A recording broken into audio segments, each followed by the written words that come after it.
She was kidnapped to replace her sister in a marriage with a millionaire. But on wedding night, hello everyone. Before we begin today's story, I have a small favor to ask. Please hit subscribe and turn on the notification bell so you never miss our channel's new videos. It is quick, free, and the best way to support us in bringing you more dramatic stories. Your support means the world to us. Where are you watching from? Drop your city or country in the comments below. Thank you very much. Now, let us return to our main character. The night was heavy with the scent of rain on the old asphalt. A small pickup truck rattled through the dark countryside road, its headlights cutting across the mist. Inside the truck, a young woman struggled with her ropes, her eyes wide with fear. Her name was Emily, the younger daughter of a poor family who lived on the edge of town. She had never imagined her life would twist into something like this. 1 hour ago, she was sketching in her worn-out notebook, sitting by the flickering lamp in her tiny bedroom. The next moment, strangers barged in, covered her mouth, and dragged her into the vehicle.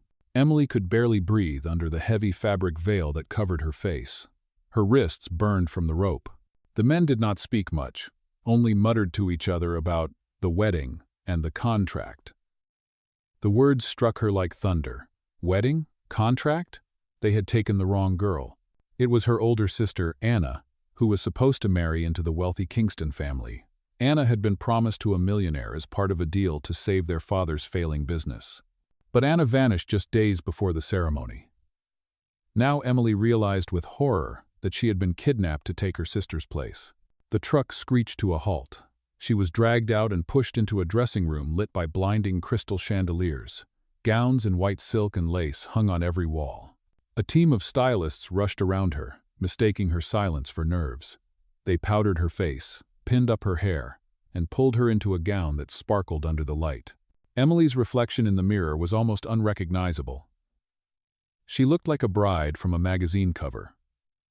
But her eyes trembled with fear. She whispered, "Please, I am not the one you think I am." A sharp voice cut her off. "Quiet, the guests are waiting." Minutes later, she stood in front of a massive oak door. The music swelled. The doors opened, revealing a cathedral filled with hundreds of guests in glittering evening attire. The air was thick with perfume, champagne, and curiosity. Cameras flashed as Emily was pushed forward, clutching the bouquet so tightly her knuckles turned white. At the end of the aisle stood a tall man in a tailored black suit, his posture rigid and his gaze sharp as steel. Alexander Kingston.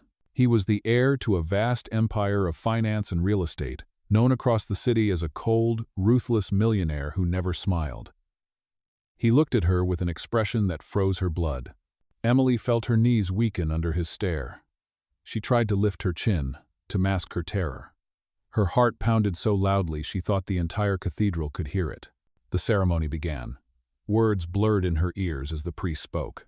When Alexander slipped the heavy gold ring onto her finger, his touch was firm, almost punishing.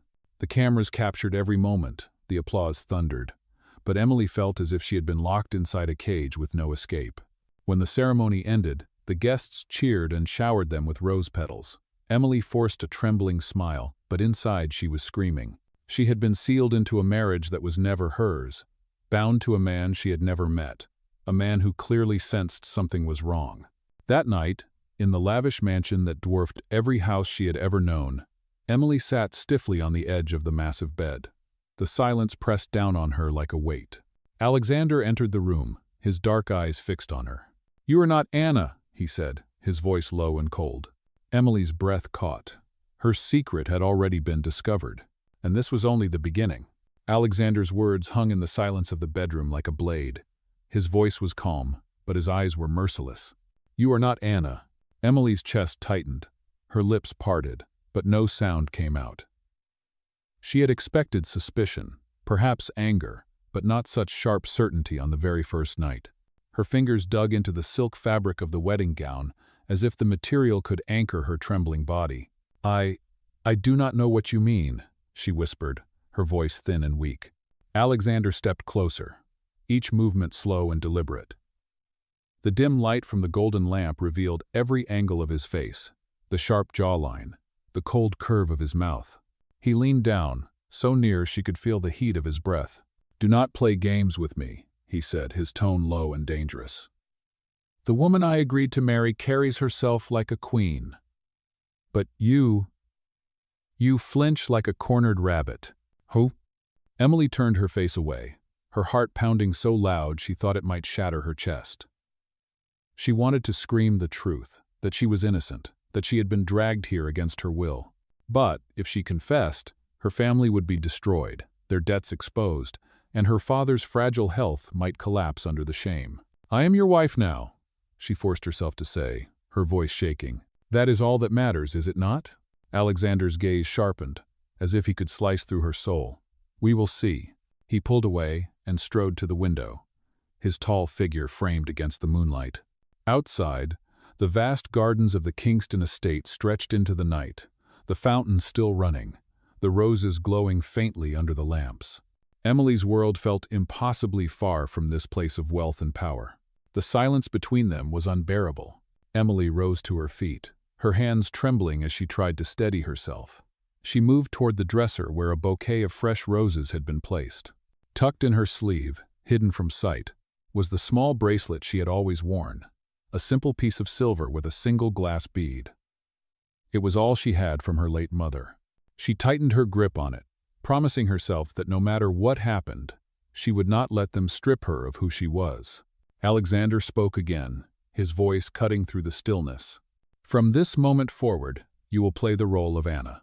You will smile in public, you will stand beside me, and you will obey the expectations of this marriage. Do you understand? Emily's throat felt dry. She swallowed hard and nodded, though the motion was small, hesitant. Good, he said flatly, because the Kingston name does not tolerate betrayal. The weight of his words pressed down on her like iron chains. Emily lowered her gaze, her mind swirling with fear. Yet beneath the terror, a spark of defiance flickered. She had been thrown into this role without choice, but she would not let it break her spirit. Later that night, when Alexander left the room, Emily allowed herself to collapse onto the bed. Her tears soaked the silk sheets, but in the midst of her sobs she whispered to herself, I will endure this. For father, for Anna, I will endure. Little did she know, this fragile vow would be tested by forces far darker than she could imagine, and the man who now called her wife would soon find himself caught between suspicion and an attraction he never expected. Morning sunlight spilled through the tall windows of the Kingston mansion, warming the polished marble floors. Emily opened her eyes slowly, disoriented by the vastness of the room. The bed was large enough to fit her entire family back home, yet she had never felt so small and out of place. Her body ached from tension, her mind heavy with fear and sleeplessness. A knock at the door startled her. Before she could answer, a maid entered, bowing politely. Good morning, Mrs. Kingston. Breakfast will be served in the dining hall. The title pierced Emily's heart, Mrs. Kingston. She wanted to protest, to shout that she was not the woman they thought she was. Instead, she forced a faint nod and allowed the maid to guide her. The dining hall was a cathedral of wealth. A table stretched the length of the room, covered in fine china and silverware. Crystal glasses sparkled in the morning light.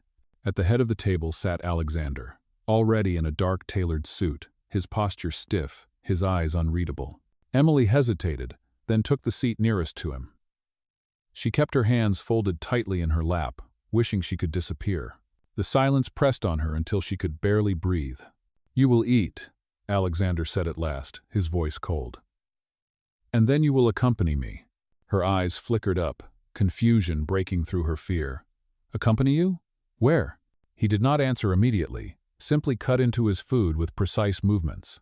Finally, he said, If you are to be my wife, you must be seen by the world as such. There are people I want you to meet. Investors. Friends of the family. They will expect Anna. They will see you. Emily's heart pounded. Every moment around strangers was another chance for her secret to slip, another chance for Alexander to expose her. But she bit her lip and nodded. Later that day, she followed him into a sleek black limousine. The city outside the tinted windows was a blur of skyscrapers and flashing billboards. Emily pressed her fingers to the glass, thinking of the narrow streets of her childhood, the small bakery at the corner, the garden her mother once tended. This glittering world felt like a cage dressed in diamonds. At the event hall, dozens of powerful men and women greeted them. Emily's gown shimmered under the lights as she clung to Alexander's arm. She forced a smile each time someone called her name. Her voice trembled as she replied, but no one seemed to notice. Yet Alexander noticed everything. His gaze lingered on her, sharp and probing. He watched how she carried herself, how she avoided certain questions, how her hands tightened on the stem of her glass. When the evening ended, Emily thought she could finally breathe. But back at the mansion, Alexander cornered her in the hallway. "You are improving at playing your role," he said, his voice calm but edged with suspicion. "But one wrong word, one mistake, and everyone will know the truth." Emily met his gaze for the first time, her eyes burning with quiet defiance. "Maybe I am not who you expected, but I am here now, and I will not let you destroy me." The words surprised even herself. Alexander's eyes narrowed, but for a fleeting moment, something shifted in his expression. A spark of curiosity, of reluctant respect. That night, as Emily sat by the window clutching the small silver bracelet from her mother, she whispered to herself, "I will not surrender. I will find a way to survive this house, this man, this marriage." Oh, and though she could not see it yet, her resilience was the very thing that would soon begin to unravel the walls around Alexander's guarded heart. The first days in the Kingston mansion were the hardest Emily had ever endured. Every corner of the vast estate seemed to remind her that she did not belong. The marble floors gleamed so brightly she was afraid to step on them. The chandeliers hung like frozen stars above her head. Servants moved about quietly, addressing her as Mrs. Kingston, a name that felt like a costume stitched too tightly around her fragile frame. Alexander remained distant, yet always watchful. He never raised his voice, but his silence carried the weight of judgment. Every morning at breakfast, he sat at the head of the long table, reading reports and sipping coffee, while Emily struggled to swallow even a single bite. His glances cut through her like knives, as though he expected her disguise to fall apart at any moment. One afternoon, the mansion's head housekeeper approached Emily. "Mrs. Kingston, the master has requested that you join him in the garden." Her stomach tightened, but she followed. The garden stretched for acres, filled with fountains and rows of roses that seemed to bloom endlessly. Alexander stood at the far end, speaking with a group of men in expensive suits. When he saw her, he gestured for her to come closer. "This is my wife," Alexander introduced flatly. "She will accompany me at future gatherings." Emily forced a polite smile, her palms damp with sweat. The men nodded and bowed, offering compliments she barely heard. She kept her responses simple, afraid that any slip of the tongue would expose her. When the men left, Alexander turned to her, his expression unreadable. "You did well enough today," he said. "But remember, every eye in this city watches. One mistake, and the consequences will be severe." His warning echoed in her mind long after he walked away.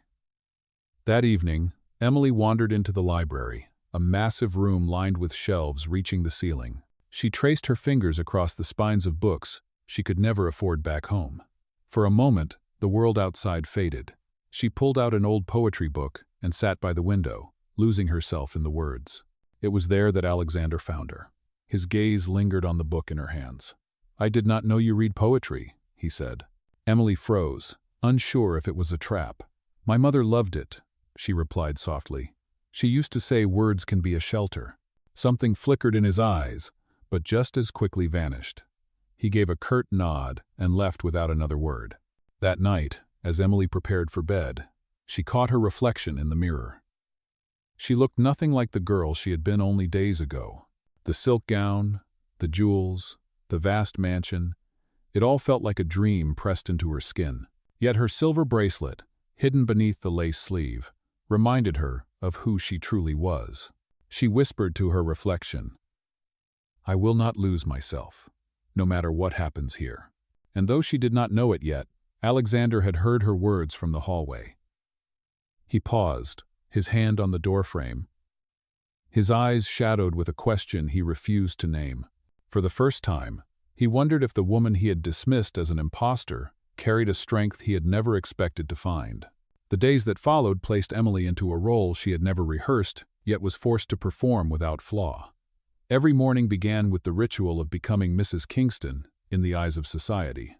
Servants dressed her in gowns worth more than her entire family home. Jewelers arrived with velvet cases of diamonds that she was expected to wear. Hairdressers and makeup artists transformed her face into a perfect mask. By the time Alexander appeared to escort her, Emily felt less like a person and more like a mannequin posed for display.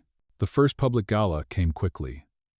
It was held in a ballroom glittering with chandeliers, where every step echoed on marble floors, and every guest carried the scent of wealth. Emily clung to Alexander's arm as cameras flashed. She forced her lips into a smile, even though her heart pounded like a drum. "Mrs. Kingston, you look radiant," one woman gushed, her necklace dripping with emeralds. "Tell us, how does it feel to be married into such power?"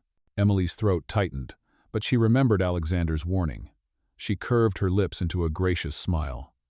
"It is overwhelming, but I am grateful." The crowd seemed satisfied, turning their attention to Alexander. Emily exhaled silently. Every word felt like a step on thin ice. But somehow she managed not to fall through. Yet behind the facade of champagne toasts and polite laughter, reality was far harsher. When the crowd dispersed, Alexander leaned close to her ear. His voice was low, meant for her alone. "You did not embarrass me tonight. That is a start. But do not mistake survival for success." Back at the mansion, the silence returned. Their days were filled with public appearances, but their nights were spent in separate corners of the house. In the ballroom, they were a picture-perfect couple. Behind closed doors, they barely spoke. Emily tried to find small moments of peace. She spent time in the library, wandering through pages of poetry. She visited the kitchen, helping the staff prepare bread even though they protested that the work was beneath her. For the first time, the servants began to look at her with warmth rather than suspicion. One evening, she joined the gardener in the rose garden. Kneeling in the soil, she pressed her fingers into the earth, remembering the small garden her mother once tended. She whispered, "This is where I feel alive."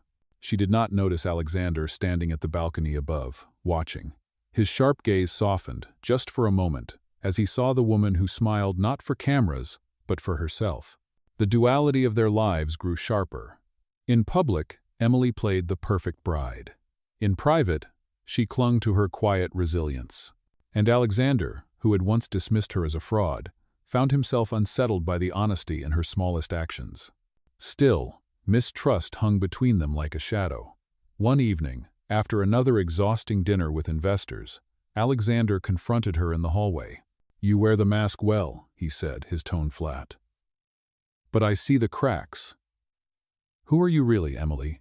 Her breath caught. He had used her true name, though she had never spoken it aloud in his presence. Fear rippled through her, but she straightened her spine. "I am the woman standing in front of you," she said softly, "whether you believe it or not." Alexander's eyes narrowed, but he did not press further. He turned and walked away, leaving Emily trembling in the shadows. That night, alone in her room, Emily pressed her silver bracelet against her chest.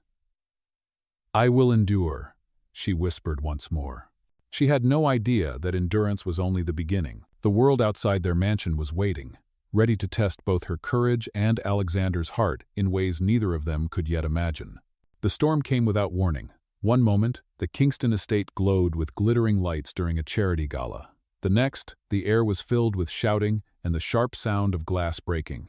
Emily had been standing near the edge of the ballroom, clutching her glass of sparkling water, when she saw it.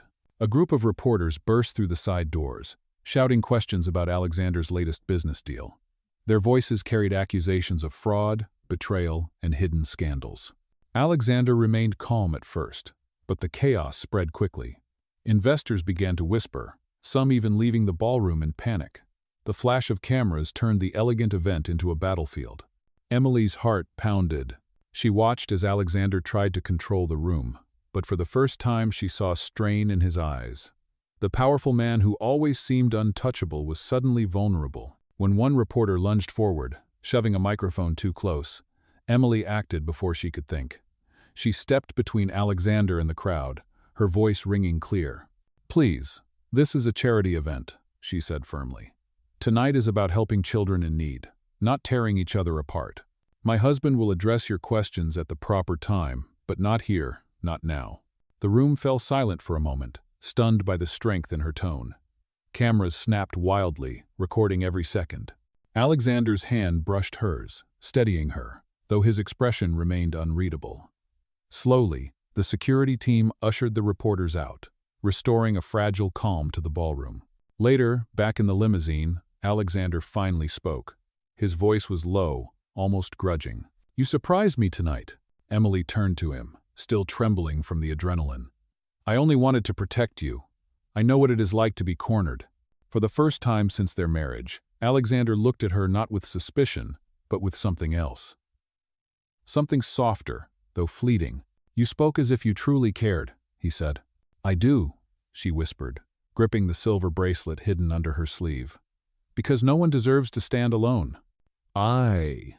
The limousine fell silent, but it was a different silence than before. Not cold, not hostile, but heavy with an unspoken shift. That night, when Emily returned to her room, she pressed her hand over her heart. For the first time, she felt something new stir within her. Fear still lingered, but alongside it came a fragile spark of hope. And Alexander, standing alone in his study, found himself replaying her words. No one deserves to stand alone. He had built his empire on the belief that trust was weakness, yet the memory of her courage would not leave him. Neither of them realized that tonight's storm was only the beginning of a far greater battle. The days after the charity gala carried an uneasy calm. To the public, Emily and Alexander appeared stronger than ever, their unity displayed across every newspaper headline. But inside the Kingston mansion, tension brewed like a storm waiting to strike again. Emily tried to live each day with quiet resolve. She spent time with the staff, helped in the gardens, and sometimes slipped into the library to read.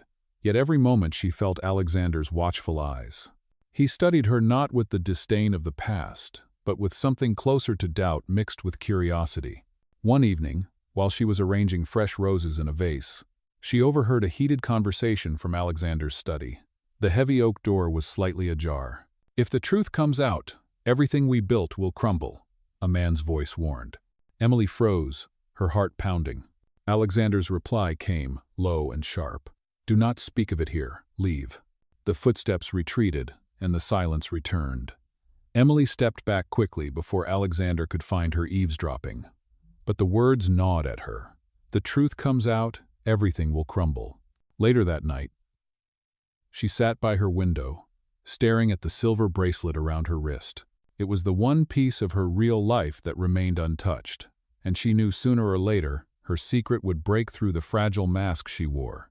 The first sign appeared the following morning. A socialite who had known Anna approached Emily at a luncheon. "My dear, you have changed so much. Anna used to hate poetry, but I hear you spend hours in the library. Curious, is it not?" Emily forced a smile, but the woman's words cut deep. She excused herself quickly, but her hands trembled as she set down her glass. Someone was watching her too closely. That evening, Alexander confronted her. His gaze was hard, his voice steady. "Who are you, really?" Emily's chest tightened, but she met his stare with quiet defiance. "I am the woman standing beside you, Alexander. Whether you accept that or not, I cannot change the truth of who I am." He said nothing, but his eyes flickered down to the bracelet on her wrist. It was old, cheap compared to the wealth that surrounded her, and yet she guarded it as though it were priceless. When he finally turned and walked away, Emily collapsed into the chair, her breath uneven.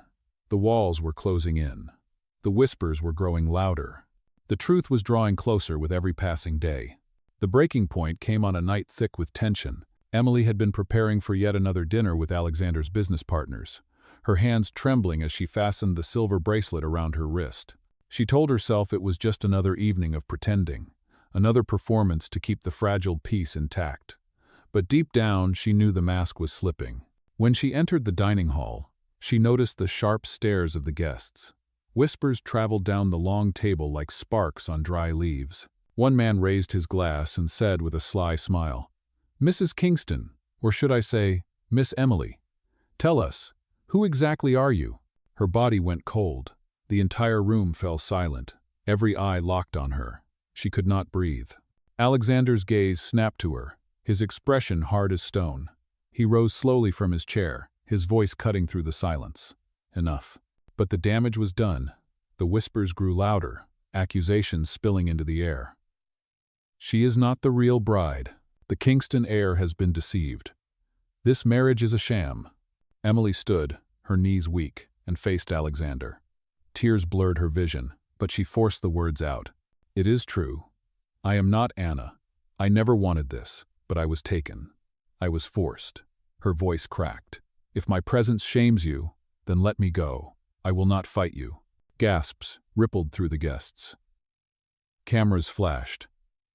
The scandal was no longer a rumor. It was truth. Alexander's face was unreadable, but his silence pierced deeper than any accusation. Emily's heart shattered. She turned and ran from the hall, her gown trailing behind her like broken wings. In the solitude of her room, she collapsed against the door, sobbing into her hands. The walls of the mansion that had once felt like a cage now pressed in on her like a tomb. She whispered to herself, "It is over. I have lost everything." 1. Downstairs, Alexander remained in the hall, the storm of voices swirling around him. He had always believed love was a weakness, that trust was a liability. But as he watched the door where Emily had disappeared, an unfamiliar ache tore at his chest. For the first time in his life, Alexander Kingston faced a choice he could not control. And the truth was no longer something he could bury. It was a force that demanded action. The mansion felt like a battlefield the next morning. Newspapers screamed headlines of betrayal, and investors demanded answers. The Kingston empire trembled under the weight of scandal. Emily remained locked in her room, her eyes red from crying. She had nothing left to give. Her secret was no longer hidden, her dignity crushed before the world. She whispered into the silence. At least he is free of me now. At least I will not be his burden. But downstairs, Alexander faced his enemies with a fury they had never seen. A group of board members had gathered, eager to strike at his vulnerability. "You deceive the public," one of them said coldly. "This sham marriage makes a mockery of the Kingston name. Step down, Alexander. Hand over your power before the empire collapses." Alexander's eyes burned like fire. He rose from his chair, his voice like thunder. "No, you mistake silence for weakness. You mistake my wife's pain for failure. But you will not destroy what I built, and you will not touch her." Gasps echoed around the room. The board members exchanged uneasy glances, unprepared for his open defense of Emily. That evening, when the crowd of reporters swarmed the gates of the estate, Alexander stepped before them. The cameras flashed, the questions flew like arrows. He raised his hand, commanding silence. "My wife is not Anna Kingston," he said, his voice steady, carrying over the noise. "Her name is Emily. She was taken from her life and forced into this marriage. But she has shown more courage and integrity than anyone in this house. She is my wife, not by contract, but by choice." The world froze. Every reporter, every camera, every listener held its breath. Upstairs, Emily pressed her hand to her mouth as she heard his words broadcast through the speakers outside the mansion. Tears filled her eyes, but these were not the same tears of despair she had cried the night before. These tears carried warmth, disbelief, and something fragile yet powerful hope. For the first time, Alexander had chosen her openly, not as a pawn, not as an impostor, but as the woman he wanted beside him. The storm of scandal still raged, but in that single declaration, he had drawn a line in the sand. He had chosen justice. He had chosen Emily, and nothing would ever be the same again. The storm of scandal slowly began to fade, replaced by a quiet curiosity. Some people condemned Alexander's choice, but others admired the rare display of loyalty in a world built on transactions and power. The Kingston Empire did not collapse as his enemies had predicted. Instead, it stood firm, stronger under his defiance. Emily, however, still wrestled with doubt. Even after hearing Alexander's public declaration, she questioned whether she was worthy of the role fate had forced upon her. She walked through the grand halls of the mansion, her silver bracelet warm against her wrist, whispering, "I never asked for this life, but maybe I can learn to belong." One evening, Alexander found her in the rose garden. The night was calm, the air carrying the faint scent of blooming flowers. He approached slowly, his usual coldness softened by something deeper. "Emily," he said, his voice low but steady. She turned, her eyes searching his. "Why did you defend me? You had every reason to let me go." He stepped closer, his gaze unwavering. "Because letting you go would have been the greatest mistake of my life. I have lived surrounded by lies, by people who wanted my power but never cared for the man behind it. You were forced into this, yet you chose honesty, courage, and kindness, even when the world turned against you. That is what I need. That is what I want." Emily's breath caught, tears welling in her eyes. "You mean that?" "I do," he said firmly. "This is no longer a contract. This is no longer a mask. I am asking you, not as a businessman, not as a Kingston, but as a man. Emily, will you choose to stand with me, not because you have to, but because you want to?" The world seemed to still. Emily pressed her trembling hand over the silver bracelet, the last gift from her mother, the symbol of her true self. Slowly, she nodded, her tears spilling freely. "Yes, Alexander, I choose you." "Oh." He drew her into his arms, holding her tightly as though he would never let go. For the first time, Emily felt safe not because she was hiding, but because she was seen, truly seen. As the stars glittered above the Kingston estate, the echoes of scandal faded, leaving behind a different story. A story not of deception or contracts, but of two souls who had found each other in the most unlikely of ways. In the end, Emily and Alexander did not just survive the storm. They created a love that could not be bought, bargained, or broken. And that was their greatest victory.